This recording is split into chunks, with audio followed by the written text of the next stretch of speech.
Қайырлы күн, жұлдыз болғым келеді бағдарламасының көрермендері. Ендеше бүгін бізде қонақта Алмас. Алмас біздің шымкенттік блогер жігіт. Алмас, өзіңді толық аты жөніңді, қайда тұрасың, қайдан шықтың, көрермендерге таныстырып. Сәлеметсіздер ме? Менің атым Тұрсын Алмас. Мен Арыс қаласы Мотитас ауылынан шыққан болатынмын. Блогерлікке келгеніме 3 жыл болды. Алмас, қай жылғысың? Менің жылым 2007 жылғым.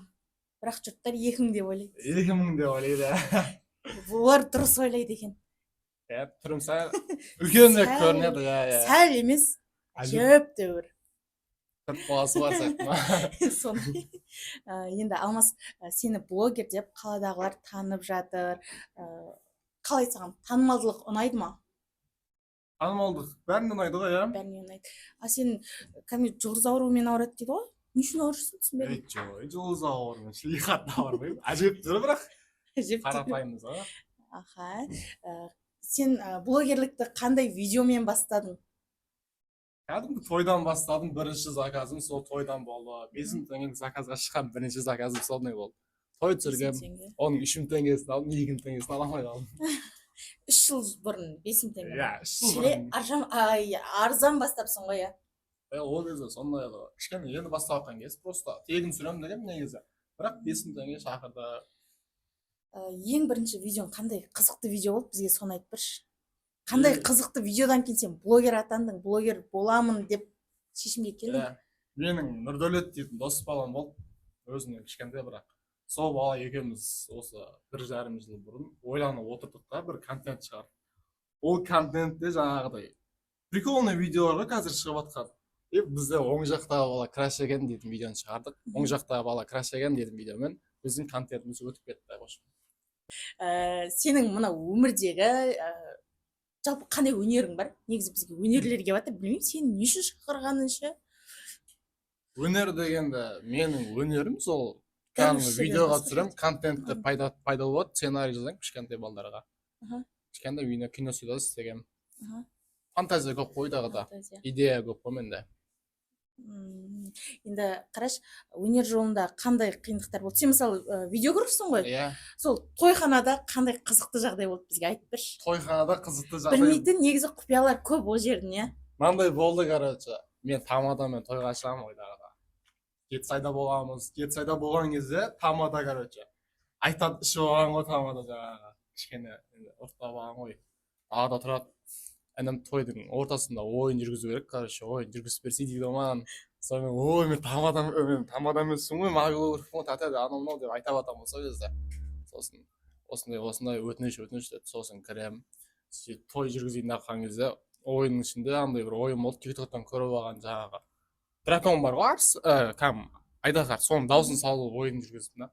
Сол кезде бір 55 па 58 жасар апаны шығарамын мен ойынға. Ойынға шығарған кезде жаңағы апаға ақырыңыз деймін, апа ақырған кезде аузында продайс ұшады алды бар. Сондай қызық болған.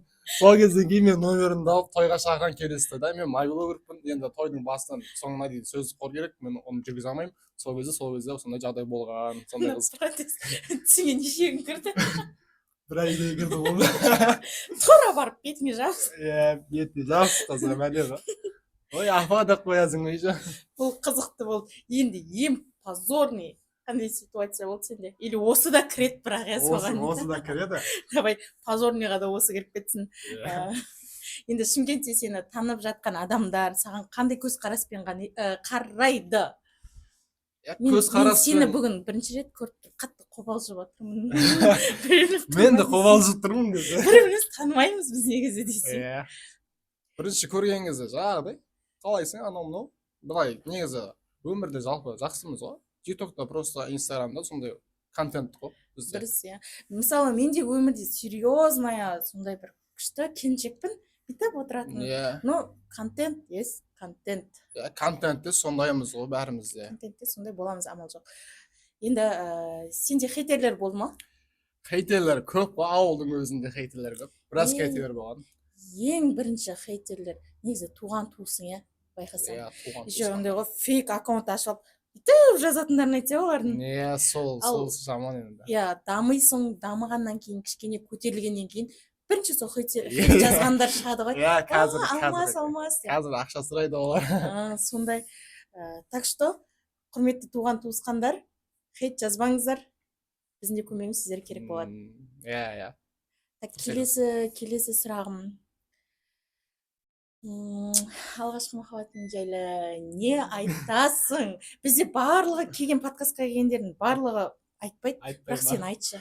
Менің алғашқы махаббатым шынымды айта салайын 6-шы класста болған. Өзімнен бір класс үлкен қызға ғашық болғанмын енді. Ерте кеткен жоқсың ба? Ерте кеттім енді білмеймін ол жағын. Кішкентай кездер ол кезде ғашық болдық енді. 6-шы класста ғашық болғанбыз. Жүргеніміз еще 2-3 жылдай. Жастар жатпайды десең. Қазіргі таңда өзіңнің махаббатыңды жолықтырдың ба? Иә, қазіргі таңда бар. Жолықтырдым. Оны қазір айтпай ақ қойсам болады, басқа жерде айтамын. Бірақ қараш, қыз бен жігіттің арасында енді сезім болады ғой. Дәл қазір сендерде сол қайнап тұрған уақыт. Сенің қызға деген құрметің қандай? Қалай құрмет көрсетесің? Мысалы, бізде бар ғой, ой, кішкене гүл сыйласа, каблук, ол анау мынау, ондай тема жоқ па сенде? Қыз деген аманат қой жалпы. Аманатқа қиянат жасамау керек. Иә, гүл беріп тұрам. Қыздар гүл жақсы көреді ғой. Подкаблук дейма. Не онда? Иә, өзіңді сыйлай білген қызға подкаблук болуды жарасады. Дұрыс, молодец. Қараш, сен туралы кино түсірілетін болса, басты рөлге кімді қоятын ең? И қандай кино, атауы қандай болар еді ол киноның? Ол киноның атауы жас жігіт деп қоятын деймін негізі. Негізі Бұйрабас және он достар деп қоймаған өтетін сияқты. Бұйрабас дейсіз бе? Ол да болады. Енді бұл киноға Мансар бар ғой жаңа Милондағы. Соны түсіретін мен. Келмейді да ғой? Иә, шақырамыз. Келмейді ол. Шақырамыз. Давай, тағы? Тағы сол Мансар бірінші басты рөлде. Сосын өзім Мансар өзі, жалпы осы екі адаммен кино өтіріп тастаймыз десе. Екеуміз ақ өтіріп тастаймыз ғой. Бұл кино түсіріп, құдай қаласа, миллиардтаған қаржылар келе берсін. Алла қаласа. Енді жұрт білмеуге тиіс сенің бір жаман қасиетің. Жаман қасиетім дейсіз ба? Жаман қасиетім. Жоқ, біреу емес, сенде көп сияқты үшеу айтшы. Үшеу дегенде, үшеу емес, біреу ақ өзі. Жоқ, үшеу айт, бізге үшеу керек. Үшеу керек па? Иә. Менің ең жаман қасиетім, мен тез ашуланамын. Бірақ тез ашуланып қойып, қайтадан кешірім сұрап отыратын сондай өзім. Бізге өте нервныйлар келіп жатыр негізі. Енді болады ғой. Любой жерде болады ғой. Негізі 2008-сің, иә? 7. 2007-лердің бәрі сондай ма? Нәрсе емес. Жоқ, ондай емес. Жақсы. Менің алдыма келген 2007-лердің бәрі сондай ғой. Сен қай жылғы едің? 2008. Ол 2008. Ол да сондай. Сол басқа қасиеттер жақсы. Тағы біреу айтшы. Мен ашықпын. Ашық сөйлеймін бәрін, ашық айтамын. Ол да сол жаман қасиетке кіріп кетеді ау негізі. Үшінші қасиет. Үшінші қасиет. Неше қасиетің? Ұйықтаймын олар өше. Көп ұйықтаймын. Алмас, сені бұл жерге шақырмас бұрын біз сенің достарыңнан сенің мінездерің жайлы білдік. Сенің жақсы мінезіңнен қарағанда жаман мінезіңді көп айтты.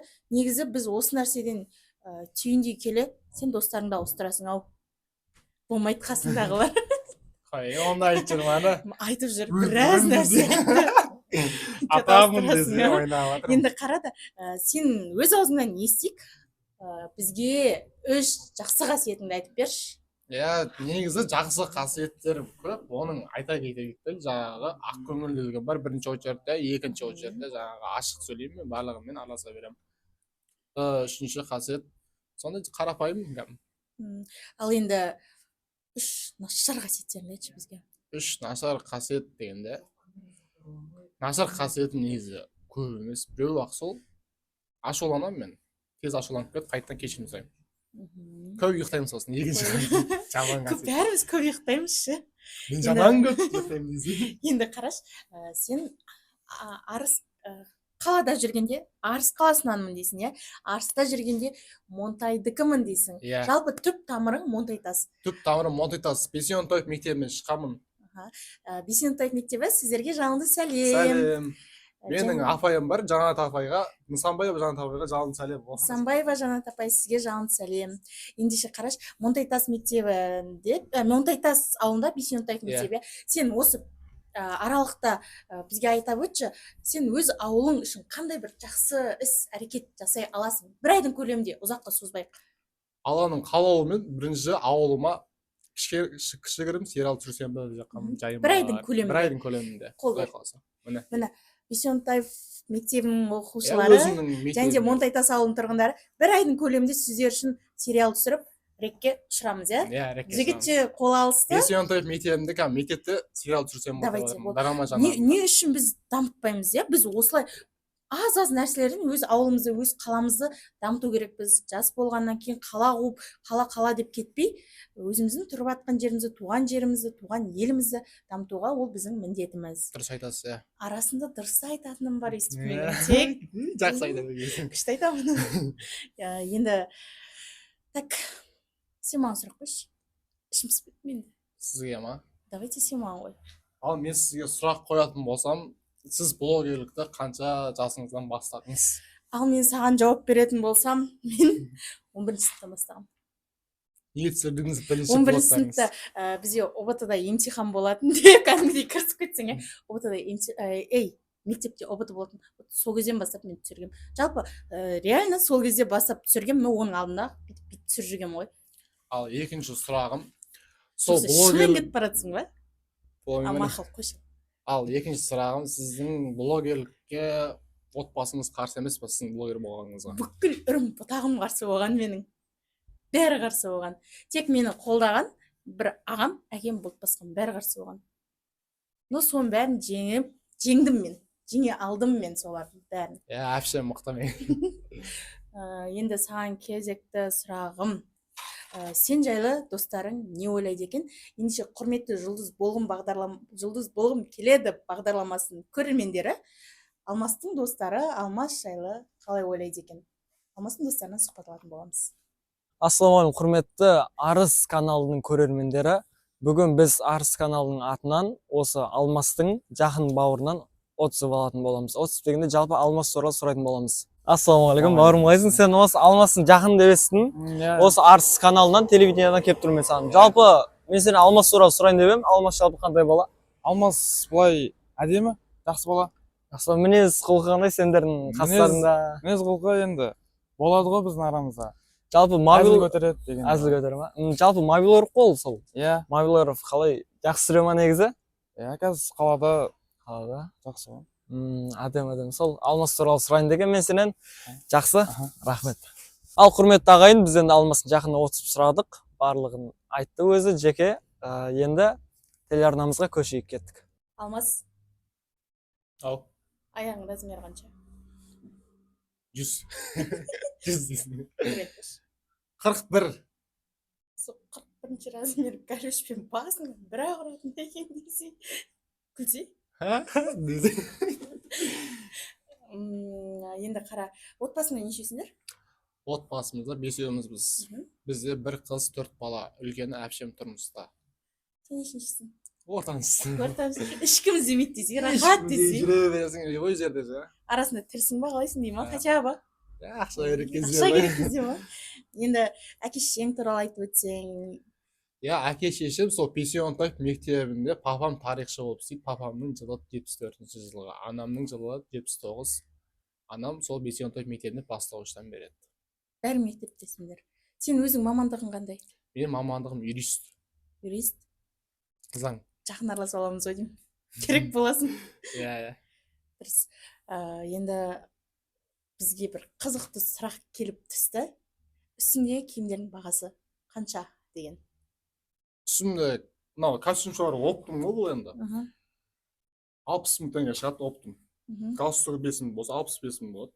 Аяқ киім жаңағы 15 мың теңге болады. Нәски 3 теңге.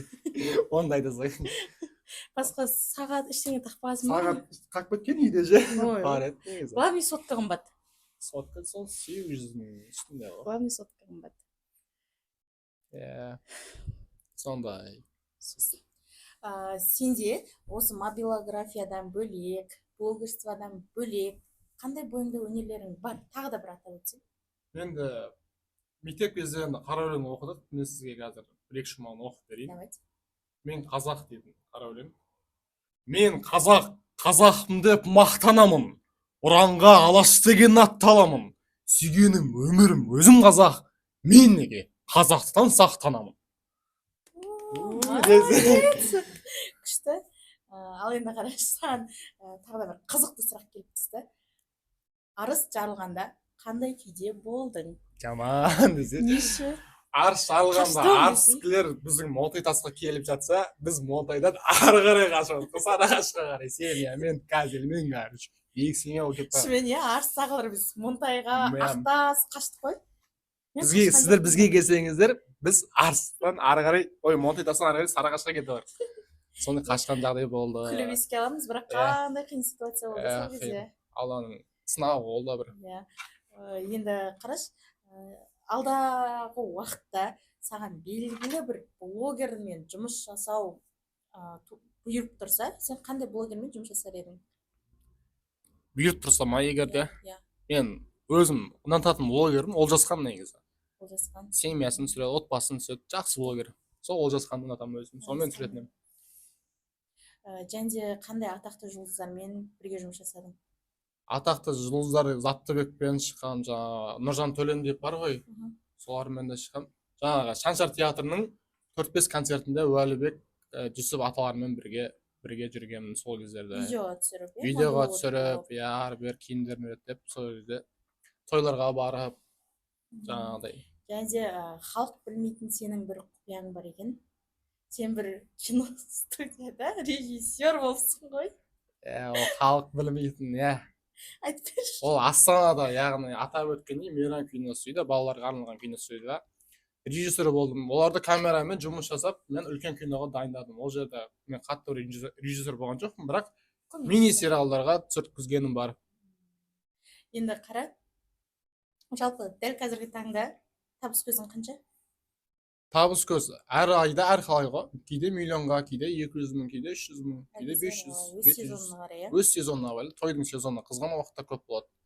Сенің достарың сені Алмас деп атамайтыны анық. Қандай кличкаң бар? Кличка ма? Алмашик дейді. Тағы? Сосын ешек дейін де бар. Айтпау керек еді бұл жерде, айтпаймын, кешіріңіздер. Ешек дейін? Бізге де сондай нәрсе керек еді ғой. Сол ешек дейтін бар енді. Жоқ. Сары балапан, бұйрабас дейтіндер де бар. Бұйрабас енді ол көрініп тұр ол. Негізі шашым бұйра емес, мен қима жасатқам. Шашым кәм текс. Не үшін ешек? Не үшін ешек екен білмеймін. Баяғыда ешекпен көп жүрген кезде сондай болған шығар. Кішкентай кезімде ешекпен жүргенмін шағыл. Ауылда енді өсіп қала сөйтіп, содан кейін ешек деп аталып кеткенде бар.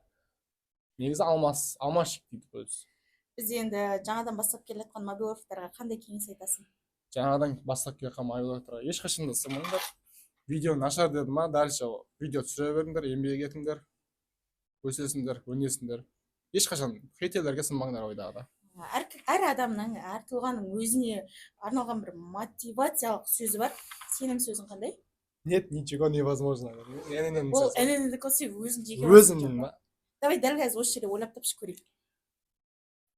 Тез ойлап тапшы. Тек қана алғаш десей. Ол да сен кемес ғой, сен өзің ойдан шығарсың. Ойдан шығарғанда. Так, не деп айтсам болады. Чисто видео түсіру қылды. Ол болмайды ол. Сол? Алланың қалауымен бәрі. Жоғын біліп тұрмыз алланың қалауымен. Сен мотивациялық бір сөз ойлап тапсай, тез. Ешқашан берілмеу керек. Ешқашан берілмеймін ғой, шын айтады. Сол ғой. Тағы да әнемен сияқты. Дұрыс. Жалпы өте көңілді жігіт екенсің. Көңілді. Сенімен бүгінгі подкаст өте қызықты болды. Уже күліп кішкене жағымыз да ауырғаны бар. Егер осы мобилография дейсің, блогерлік дейсің, осы екеуі де сенің бойыңда табылмағанда, сен дәл қазір қандай адам болар едің? Қандай жұмыс істейтін едіңіз дейсіз ба? Қандай жұмыс жасайсың? Қазіргі таңда мен ол екеуін алып кетпегенде, қазір мен актерствоға қызық жүрмін ғой. Ол блогерство бәрі болмаса, мен полиция болатам негізі. полицейский полицейский қызметкер болатын едім. полицейскийлер мен өз басым негізі жаман пікір көп келеді бірақ жаман. мен құрметтеймін Енді заң бәріне ортақ. қандай жағдай болсын бірінші қауіпке өздерін тығады сол кісілер ғой жалпы үйіне ұрып түсті деші бір туысқаның келіп ұрын іздемейді мысалы сол сияқты енді қараш жалпы жігітке жеті өнерде аз дейді ғой көрдік қара өлең оқисың блогерсің а еще поварсың ба Тамақ. да тамақ істейсің дипломсыз Дипломсыз. Көп емес, әжептәуір тамақсың. әжептәуір және де қандай өнерің бар Спорт қой сол. спорт Футбол, баскетбол, волейбол сол үшеуін.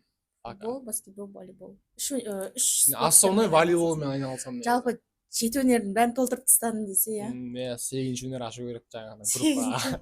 Создать чат ашу керек қой.